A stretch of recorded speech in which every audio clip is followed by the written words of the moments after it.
Thank you all so much for being here. You are a beautiful sight to see. Can we just give it up? I just want to do a couple things. One, can we just acknowledge that Black arts and Black creatives matter? Yes.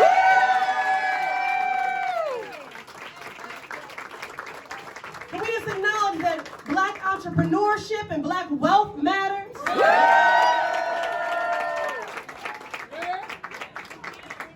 Can we just acknowledge that Black leadership matters?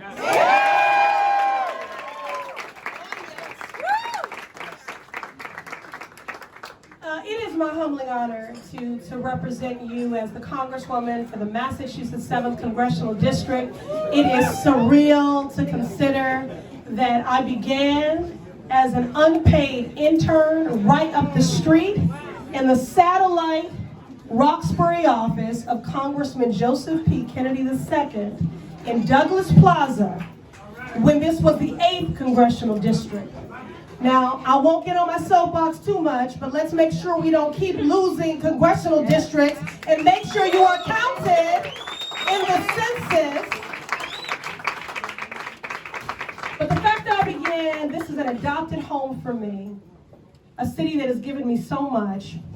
That internship changed the trajectory of my life. And here I stand now, 25 plus years later, as the Congresswoman for that very district. Yeah.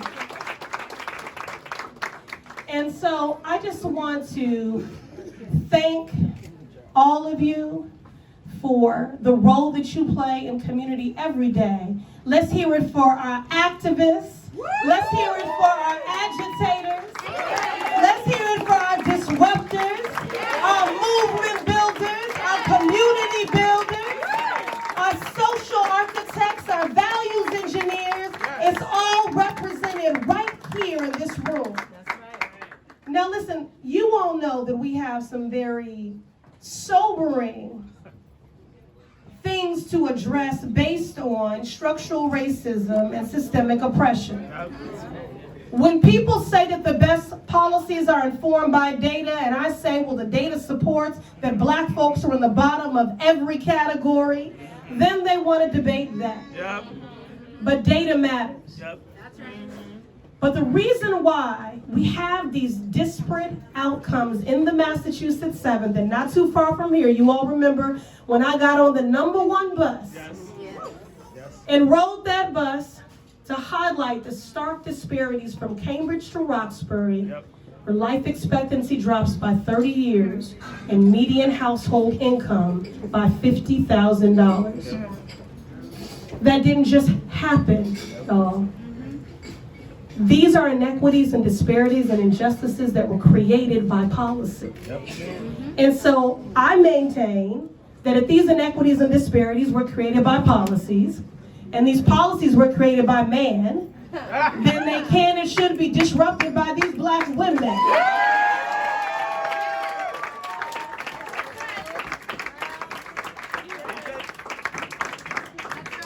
Black Girl Magic, Black Woman Work Squad is in the building.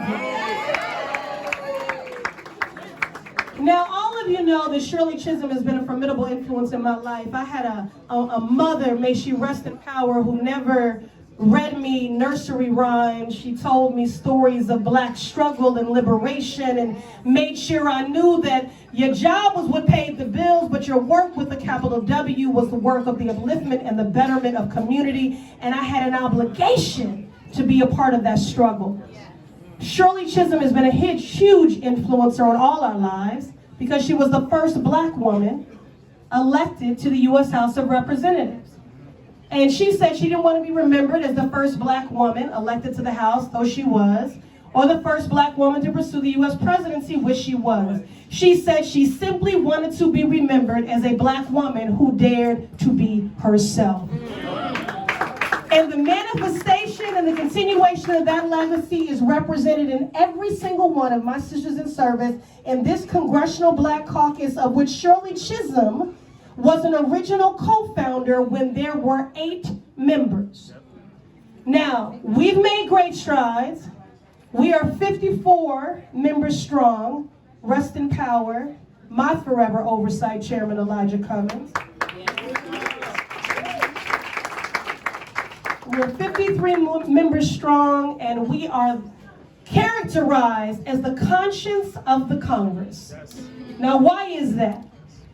Because we fight for the most marginalized, the ignored, the left out, and the left behind. And because we are table shakers and truth tellers, and we know that when the rest of America gets a cold, black folks get pneumonia. And so this Congressional Black Caucus is here for this historic Congressional Black Caucus fly-in so that we can listen to you, so we can learn from you, but so that we can tell you the good news of the good fights that this caucus has been leading. It's not just about the many pieces of legislation of which we are moving, and there are many, but it is also about the threats that we stop from happening that you're not even aware of. And so we're going to do a little educating on that this weekend. We'll have a town hall on legislation introduced by myself, Representatives Omar and Bonnie Watson-Coleman, to address the push-out crisis, the criminalization and push-out of our black girls in our schools.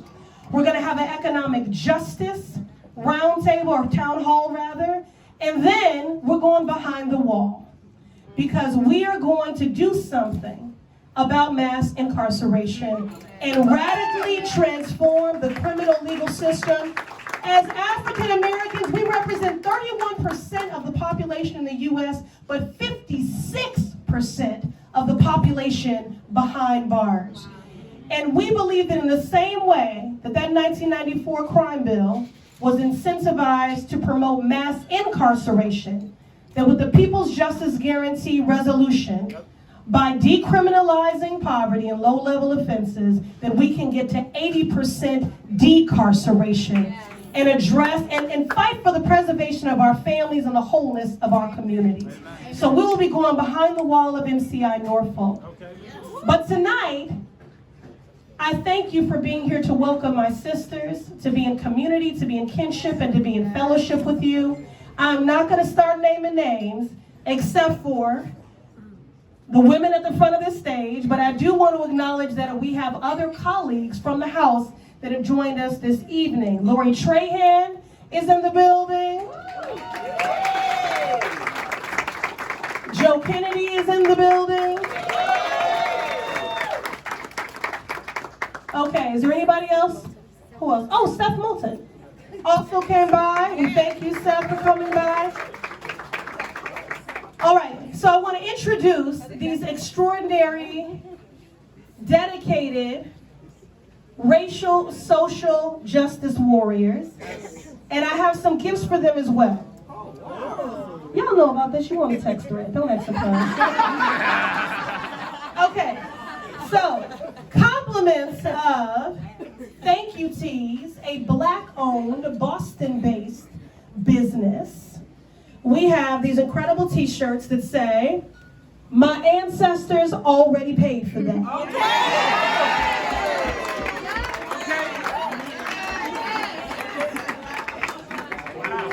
And we also have "No More Hidden Figures."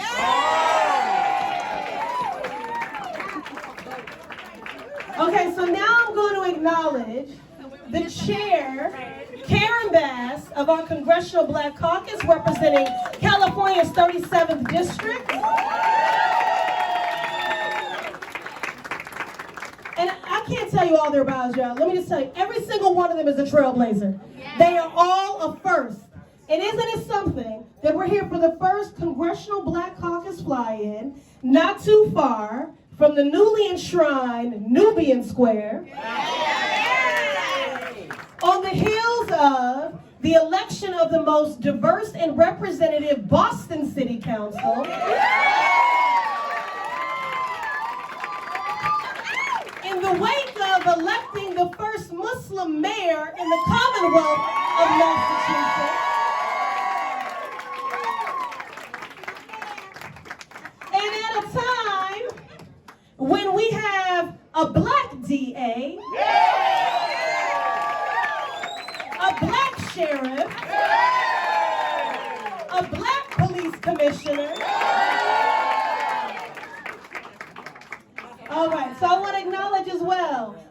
Bonnie Watson-Coleman. Congresswoman Bonnie Watson-Coleman representing New Jersey. These are all trailblazers. Now, Congresswoman Barbara Lee.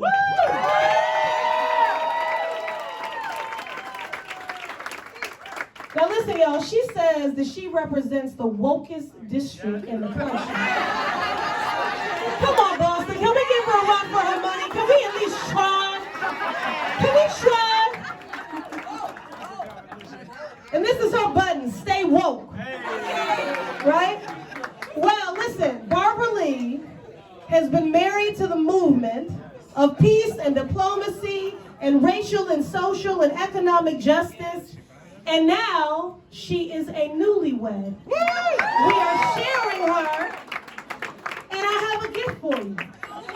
Okay, where's my people with the gift? Okay, here we go. Here, open it. All right, so again, here, you open it, Barbara. Oh my God. Oh my goodness. Oh, okay, have it. What is this? What is paper? Oh! All right. And so this is a limited edition print. Hold it up. I'm getting married tomorrow. I'm Shirley Chisholm. Congratulations on your recent industrials. We love you.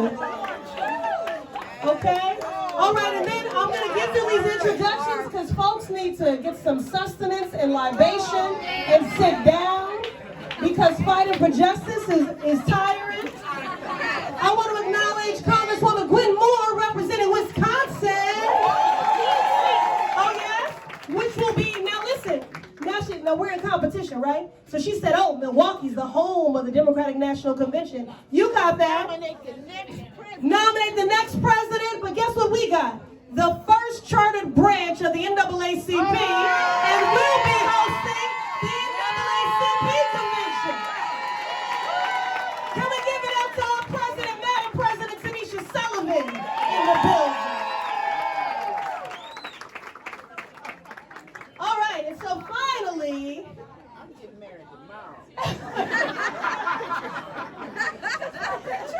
And so finally, my beloved sister, fearless, Representative Ilhan Omar, representing the great state of Minnesota. Ilhan, the new superintendent of Boston Public Schools wanted me to let you know we poached her from Minnesota. Yes.